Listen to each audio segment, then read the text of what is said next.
Bonjour et bienvenue à toi sur Allons Science. J'espère que tu es en pleine forme et que ta préparation pour le concours licence Veto 2025 se passe comme tu le souhaites.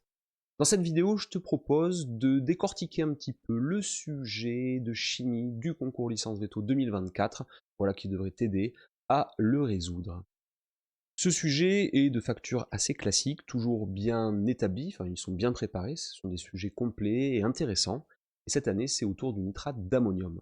Comme l'an dernier, tu disposes de 3 heures pour pouvoir composer. Une première partie sur le nitrate d'ammonium, constituant principal des engrais chimiques. Alors dans cette partie, tu vas trouver surtout de l'atomistique sur la première partie de cette partie-là, parce qu'en fait cette partie elle est découpée en deux morceaux.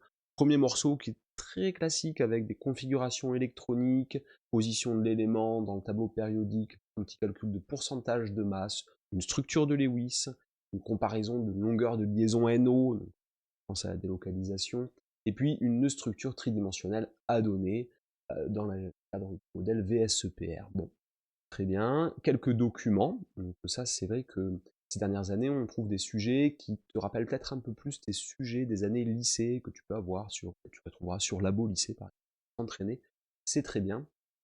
Donc des documents où toutes les données ne sont pas forcément utiles, donc attention de ne pas à tout prix vouloir utiliser tout ce qu'on te donne, parce qu'il y a des choses qui ne servent pas.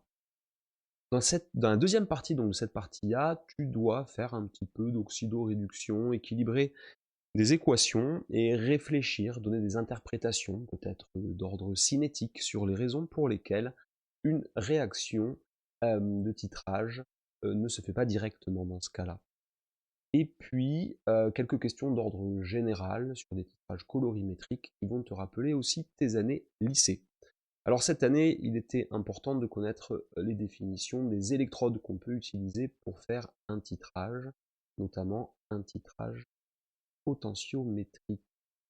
Bon, et puis après, il fallait établir une relation issue de deux réactions, enfin en tout cas pour trouver une relation entre la quantité de matière de NO3- dosée et notre prise d'essai, en déduire si l'indication du fabricant est fiable, ou peut-être un peu d'incertitude potentiellement ou pas si tu n'as pas le temps.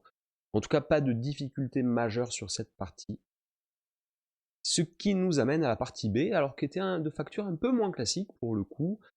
Pourquoi je dis ça? Parce que tu pouvais facilement être déstabilisé par le protocole proposé.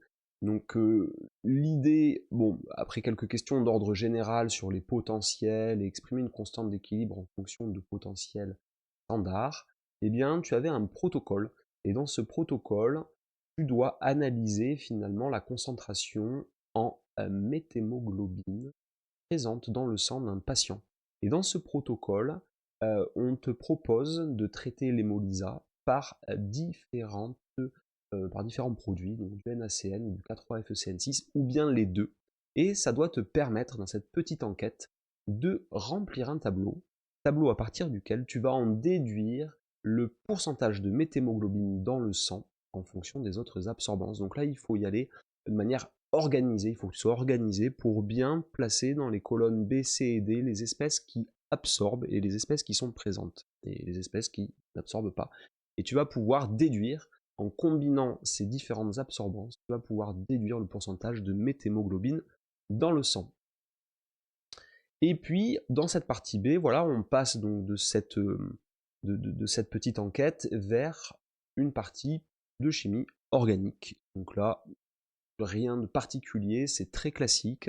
Simplement, fais attention à bien connaître sur le bout des doigts les différentes définitions de régiosélectivité, stéréosélectivité, et tu as besoin de les différencier clairement à travers des exemples. Et là, sans cette connaissance fine, tu ne peux pas répondre correctement à la question B12.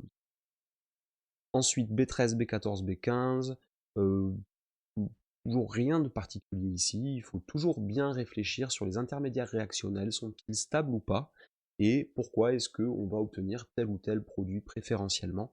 Donc là encore des raisonnements classiques. Alors une partie C, je vois ici un peu de structure chaise autour du chitosane. Donc là on rentre dans une partie de chimie plutôt analytique, entre guillemets, chimie cinétique, puisqu'il s'agit de voir comment dépolluer des eaux polluées par des ions nitrates. C'est une technique qui a été proposée par des scientifiques, donc il y a une publication en ligne sur ça qui existe, et c'est donc une dépollution des eaux à partir de chitosane, de chitine, d'éthylchitine.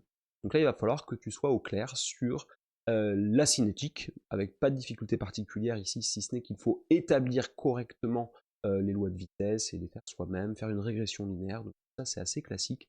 Mais je pense que là où il y a le plus de difficultés, c'est finalement sur les raisonnements autour de la solubilité d'un composé. Donc qu'est-ce qui rend soluble ou pas une espèce chimique et comment le pH a une influence sur cette solubilité. Là, tu dois tirer ton épingle du jeu en mobilisant l'ensemble de tes connaissances. Et enfin, dans la partie D, une partie de thermodynamique, alors là, absolument surclassique, c'est-à-dire il n'y a vraiment aucune difficulté particulière. La question D5 est calculatoire, mais on te donne de toute façon la relation PV égale NRT. Donc là, je pense que tout le monde doit pouvoir réussir raisonnablement cette partie. Donc toujours, hein, attention à la rédaction, il faut que ta rédaction soit de qualité. Tu peux retrouver en lien dans la description la possibilité de suivre le module vidéo de la correction de ce sujet. Voilà, bonne continuation, bonne suite de préparation et à bientôt sur Alors en Sciences.